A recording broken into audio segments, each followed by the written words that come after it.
finalizar a aula com a mesma qualidade que eu fiz na outra turma. Só um comentáriozinho então. A colega perguntou como é que é essa história dos LEDs novos, os LEDs flexíveis, ou sei lá, o Retina Display da Apple, né? Ou o AMOLED da Samsung. Que história é essa? Primeiro, é tudo LED, é tudo Light Emissive Diode, diodo emissor de luz, todos. E esses caras, eles são um pouquinho de gás aprisionado, lembra? Certo? Via de regra eu aprisiono o gás em algo rígido, pela resistência, para o gás não vazar, não é isso? Mas tu concorda que eu posso ter um recipiente de gás flexível, como um balão? Se eu fizer uma tela onde os recipientes que contêm esses gases dos LEDs for flexível, essa tela vai ser de LED, visível e flexível. Tem aparelhos celulares já hoje em dia que o aparelho como um todo ele é o visor. O aparelho todo é visor na parte de trás, na parte da frente, e o pior, ele é flexível. Tu bota no bolso, mesmo ele sendo grande, tu senta ele e fica no contorno do teu corpo, certo? Haverão livros com páginas que a gente vai poder virar a página, dobrar, e ela é um visor, né? O mais interessante quando eu falo em Retina Display AMOLED da Samsung é que na verdade os LEDs agora estão tão pequenos que tu consegue fazer pontos de luz tão diminutos que mesmo que tu encoste o teu olho no visor, tu não enxerga os pontinhos de luz. Por isso que se chama de Retina Display, ou seja, o display dá uma definição maior do que a retina pode captar. Quer dizer que não pode melhorar, professor? Pode. Que loucura, pode. Mesmo tu já tendo chegado no limite do teu olho? Ou seja, o visor vai representar a qualidade da realidade com um limite maior do que o teu olho pode enxergar. Porém, agora eu posso começar a filmar a realidade mais de perto com câmeras mais poderosas e ampliar essa realidade em telas cada vez mais definidas, né? É aí a TV 4K, né, que o pessoal fala. É a TV que tem uma definição 4 a 8 vezes superior do que hoje a gente chama de Full HD. Ah, galera, mas o Full HD, professor, me falaram que era o máximo que pode ter de definição. Mas os caras inventam uma maneira de filmar melhor. E aí amplia mais a imagem e tu pode ver mais de perto e mais detalhes. Mágico isso, né? Inacreditável. Ô pessoal, mas hoje a conversa é um pouco diferente. Nós estávamos estudando os PV e T são as variáveis, temperatura só em Kelvin, expansibilidade e compressibilidade são as características. PV por voltou para a transformação. PV igual a nRT é uma situação só. Não era isso? Nós vimos que podemos botar um gás para trabalhar para a gente. E se eu quero calcular o trabalho realizado por um gás, eu faço P vezes ΔV. O que é P? Pressão, ΔV. Quando é que o trabalho é positivo? Quando ΔV é positivo, expansão. Quando é que o trabalho é negativo? Quando ΔV é negativo, contração. Essa fórmula tem uma limitação. Qual? Só para a pressão constante. Se a pressão for variável, calcula a área do gráfico. É toda a área de baixo do gráfico. Nesse caso, o trabalho foi positivo ou negativo? Para onde é que eu olho para saber se o trabalho é positivo ou negativo? Para o volume. Embora o gráfico esteja descendo, o volume aumentou. Então foi trabalho positivo nesse caso. Tudo revisão.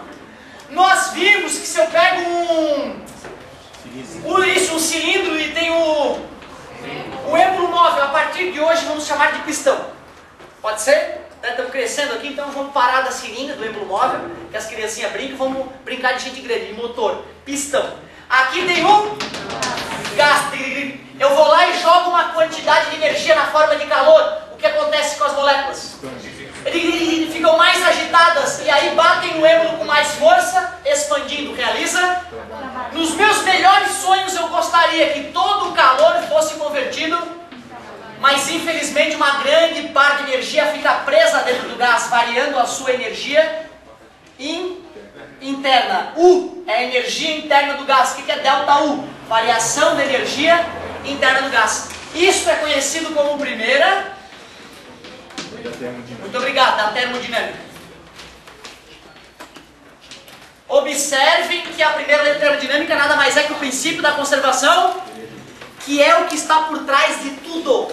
Praticamente toda a física ela se baseia no fato de a energia se conservar. Se algum dia percebermos que isso era um engano, que na verdade a energia se perde, mas tão pouco a gente não percebe, nós teremos que reescrever boa parte da física. É importante que isso fique claro. E é importante lembrar dessa possibilidade mesmo que remota. A ciência, ela é uma organização muito bonita de ideias, mas a ciência erra. Às vezes os erros são tão brutais que a pessoa correta demora mais que a própria vida para convencer as pessoas de que estava certo. Às vezes o cara morre sendo chamado de idiota e depois o cara morreu porque o cara estava certo. Nós xingando o cara aqui. Né? Então isso é uma lição para lembrar que se tu for um dia cientista, se tu for pós-doutor, tenha humildade que tu pode errar, até o teu próprio estudo anterior já pode ter vindo errado sem tu nem ter percebido. Né? Então tem que ter essa humildade sempre. Galerinha, até aí nós tínhamos visto, né? Depois disso, aliás, até um pouco antes disso, eu te mostrei que algumas transformações gasosas são cíclicas, ou seja, começam e terminam da mesma posição. Revisãozinha. O que acontece numa transformação cíclica desse tipo? Ó, como é que eu faço para calcular o trabalho realizado pelo gás? Área. A pergunta é, como é que eu sei se o trabalho é positivo ou negativo? Sentido, parabéns, tem a ver com o sentido. Se é horário, é positivo ou é negativo? Positivo. Tu decorou ou tu consegue me explicar por que isso acontece? Parabéns, é disso que eu preciso, que tu consiga fazer esse raciocínio matemático caso tu esqueça decorando. Daqui pra cá, o que aconteceu com o volume aqui por cima? Tá vendo? O volume aumentou. E o trabalho é toda a área, inclusive até embaixo, não é isso? E foi um trabalho positivo.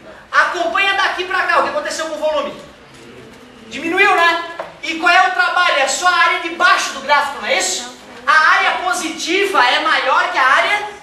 Quando eu somo as duas, o resultado fica positivo. Por isso que no sentido horário, o trabalho é positivo. Seria o ciclo de um motor, por exemplo. O ciclo de um compressor nós representaríamos no sentido oposto. Observe, daqui para cá. Volume diminuiu. A área é toda e é negativa. Daqui para cá. O volume aumentou. A área é só a parte de baixo. Como a área negativa é maior que a área positiva, somando as duas, o trabalho fica... Show de bola? Primeira coisa nova de hoje. Muita atenção.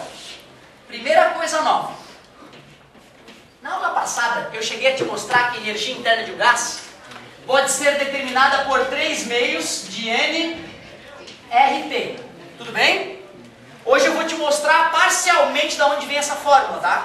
Parcialmente, porque fazer a dedução toda seria pesado até para curso superior, quando a gente deduz, ou a maioria dos professores às vezes nem deduz.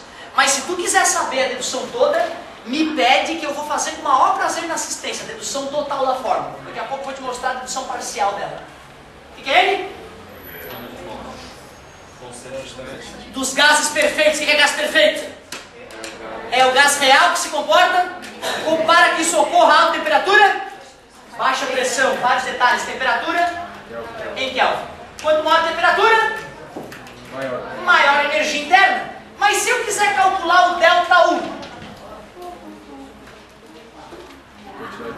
eu pego o U no final, temperatura final, e diminuo o U inicial. Tudo bem para vocês?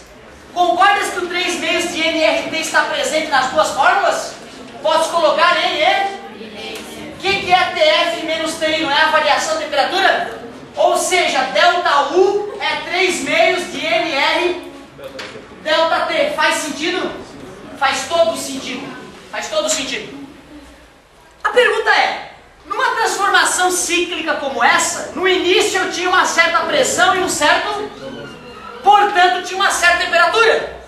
Depois que eu completei o ciclo e parei no mesmo local, eu vou ter a mesma pressão, o mesmo... e a mesma... Peraí. Então, na transformação cíclica, a temperatura final... é igual à temperatura inicial. Se eu estou dizendo que a temperatura é igual, quanto é que dá o ΔV? Se o ΔV, desculpa, ΔT, né? Se o ΔT está dando 0, quanto é que está dando ΔU? Isto é novo e é importante que tu saiba. Nas transformações, o quê? Cíclicas, o que acontece? A variação ΔU, variação da energia interna do gás, é sempre... Isso é importante de tu registrar, porque eu lembro, cara, que quando eu estudei termodinâmica, fui pra casa, fiz exercício, acertei os 20 primeiros, bem empolgado. Quando eu fui passar para transformação cíclica, primeiro errado. Eu sempre acreditava que era o gabarito, eu passei o ano inteiro me atrasando por causa de gabarito errado, né? Tentando achar um erro onde não existia. 2, 3 horas estudando. Puta, onde é que eu errei? Ia pro colégio, olha, o gabarito estava errado. 3 horas da minha vida perdida por causa do gabarito errado. Então nunca fique fuçando no gabarito. Errou, tenta uma vez. Porra, não vi meu erro. Traz pra gente ver contigo, porque pode perder 2, 3 horas de estudo. Uma coisa podia ser um erro de impressão, tá beleza? Aí eu já estava escolado, né? Errei o primeiro, deve ser o gabarito. Sou foda. Segundo, errei. Merda esse gabarito. Errei. Puta, fui com 10 questões erradas, né? Já cheguei bufando no colégio, que merda esse gabarito. Aí o professor, não, Otávio, é porque na transformação cíclica a temperatura inicial é igual ao final, lógico, completou o ciclo. Então o ΔU é 0, era só isso. E eu querendo achar o ΔU, né? Porque não tinha. Beleza? Então transformação cíclica, ΔU igual a 0. Dá para intuir isso ou não dá? Se eu completou o ciclo, a condição inicial é igual à condição final. Então não variou a energia interna do gás. Observa que se eu coloco 0 ali, né? Pode até parecer que toda a energia vai ser transformada em trabalho, né?